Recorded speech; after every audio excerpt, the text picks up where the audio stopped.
तो माँ होती है। आपकी सगी माँ की तरह प्रेम और कोई नहीं कर सकता।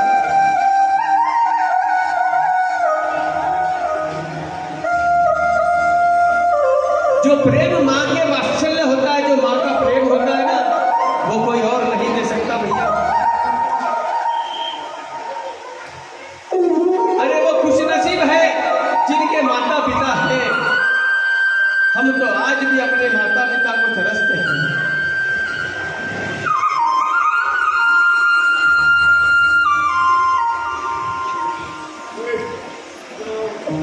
भले ही हमने हमारे पिता को 40 वर्षों से देखा है, माता को 40 वर्षों से देखा है, मगर आज भी ऐसा लगता है कि काश वो होते तो कितना आनंद आता।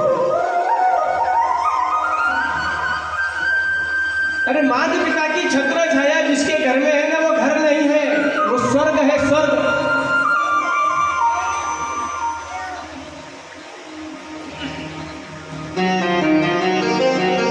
मगर देखिए कितनी बड़ी विडंबना है कि हम अपने घर में माता पिता को तरसाते हैं, दुख देते हैं और मंदिर मंदिर जाकर भगवान के पैर पड़ते हैं।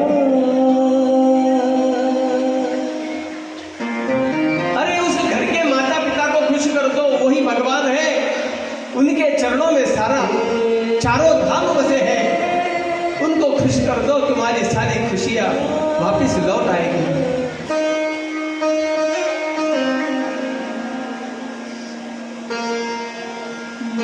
अरे भगवान को तो मजबूरी में जाना पड़ा था, मगर हमारी कैसी मजबूरी भैया। आज माता पिता को छोड़कर विदेश में जाकर पढ़ना पड़ता है, दूसरे गांव में जाकर शिक्षण लेना पड़ता है। और वो शिक्षण भी ऐसा भागा।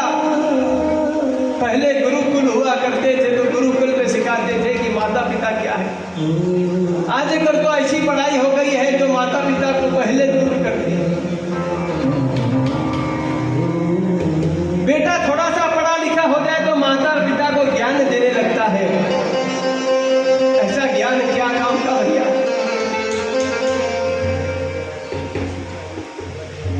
ठीक है, तुम पढ़े लिखे हो, तुमने ज्यादा पढ़ाई की है, मगर क्या तुम पिता से बड़े हो गए, माता से बड़े हो गए? मगर आजकल तो पिता को माँ को ज्ञान दिया जाता है। कहते हैं तुम्हें क्या पता, तुम तो अनपढ़ हो, हमने पढ़ाई की, हमको पता क्या है। और पढ़ लिख करके क्या सीखा, तो अपने मनपसंद लड़की से विवाह करते हैं और माता पिता को उस लड़की के कहने पर वृद्धाश्रम में छोड़कर आते हैं।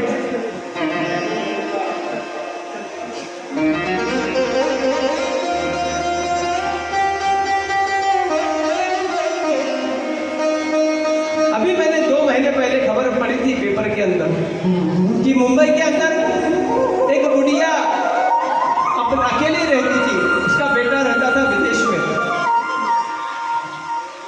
और वो उस फ्लैट में कब मरी पता नहीं। जब आसपास के लोगों को दुर्गंध आने लगी, जब लोगों को पुलिस को बुलाया, दरवाजा खोला तो पता चला कि उसकी सारी हड्डियां हैं, मांस सब गल गया। पता नहीं कितने महीनों पहले मर गई थी। क्या बस यही दिन देखने के लिए औलाद को पाला जाता है, पढ़ाया लिखाया जाता है कि वो पढ़ लिख कर विदेश में चली जाए और अपने माता पिता को अकेला छोड़ दे। भैया ऐसी पढ़ाई किसी काम की नहीं, मैं तो नहीं मानता ऐसी पढ़ाई। जो अपनों से अपनों को दूर करे वो कैसी पढ़ाई है।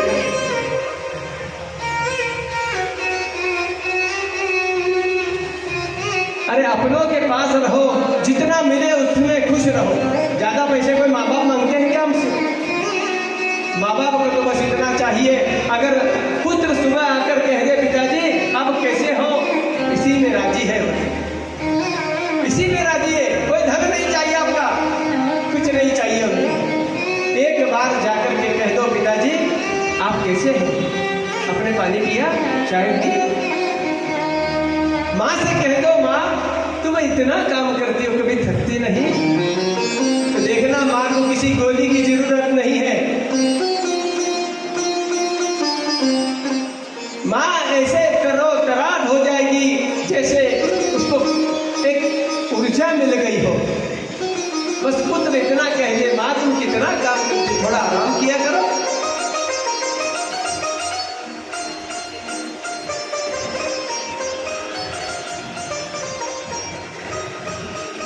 भैया माता पिता से बढ़कर इस दुनिया में कुछ भी नहीं है।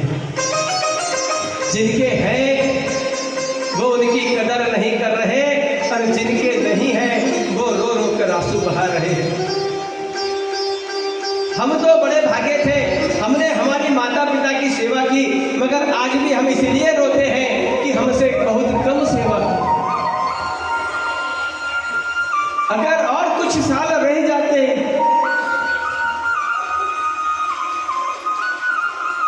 तो हम अपने शरीर का श्रमदान करके उनकी सेवा करते तो इस जीवन को उद्धार कर लेते।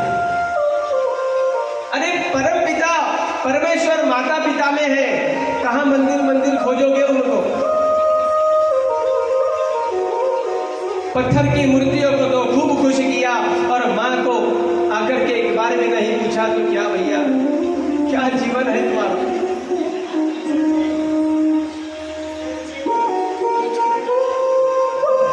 इसलिए कहते हैं माता पिता है ना, अपने बच्चों का कभी भी भला सोचते हैं।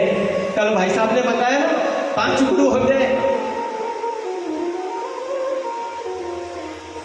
पहले माता फिर पिता। सच कहा उन्होंने कल। भाई साहब वृंदावन में गए कथा सीखने के लिए, मगर मैं भाई साहब के साथ जा जाकर के कथा को श्रवण करता। एक दिन पिताजी ने बुला करके कहा, बेटा इधर बैठ, तू जम्मा जागरण करता है ना? हाँ पिताजी। कथा बोलता है? बस वैसे ही कथा है ये बालाजी की कर। मैंने मन पे नहीं लिया, मैंने ले जाकर रख दी। 4 दिन बाद फिर पिताजी ने बुलाया, बेटा कहाँ तक आई कथा? मुझे इतना पता था 3 दिन की कथा है। मैंने कहा 1 दिन की हो गई। फिर 2 दिन बाद बुलाया, कहाँ तक आए? मैंने कहा 2 दिन की हो गई। फिर बुलाया 2 दिन के बाद, अब बैठ बता कैसे करें, क्या लिखा है? अब मैंने पढ़ा ही नहीं तो क्या बताऊं। बैठ गया किताब लेके, मैंने फिर कहा कि मैं क्षमा चाहता हूं, मैंने झूठ बोला आपसे, मैंने नहीं किया।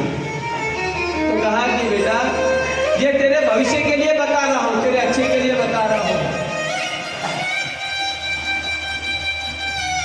ये तू कथा करेगा ना, आज बालाजी कथा कर, जब इसकी आदत हो जाएगी फिर भागवत कथा कर लेना, तेरा जीवन सुधर जाएगा। अरे लोगों को सुनाना, मगर तू जब पढ़ेगा तो तेरा भी तो जीवन सुधरेगा ना। ये मेरे पिता की दूरदृष्टि। और कहते हैं पिता ही गुरु है। मैंने मेरे गुरु के आदेश को सुनकर इस भागवत कथा को प्रारंभ किया। पहले बालाजी की कथा की, 18 कथाएं की है मैंने बालाजी की, और उसके बाद मुझे कृष्ण की प्रेरणा हुई और मैंने भागवत कथा का अध्ययन स्वयं किया।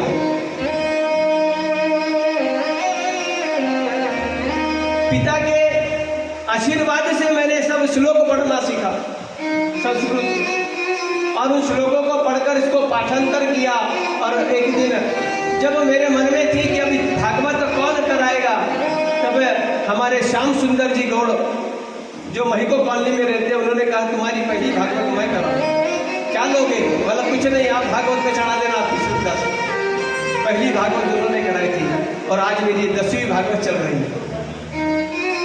तो देखिए, कहने का तात्पर्य यह है कि माता पिता कभी अपने पुत्र का बुरा नहीं सोचते, कभी भी उसके आगे की सोच करके बताते हैं।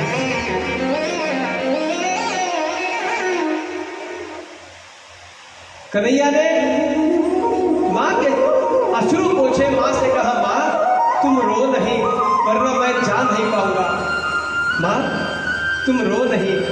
और रात्रि में यशोदा लोरी गाकर के कृष्ण को सुलाती है। सुबह उठे, स्नान किया, अपने हाथों से कन्हैया को नहलाकर, कन्हैया ने आज पीतांबर पहना है, पीला दुपट्टा गले में डाला है, मालाएं पहनी है, बाजूबंद लगाए, और अब माँ माँ के हाथ से माखन मिश्री खा रहे हैं। इधर सब गांव में पता चल गया कि कन्हैया को लेने के लिए कोई अक्रूर आया है। सारी गोपियां गोप वहां पर नंद बाबा के आंगन में आकर खड़े हो गए।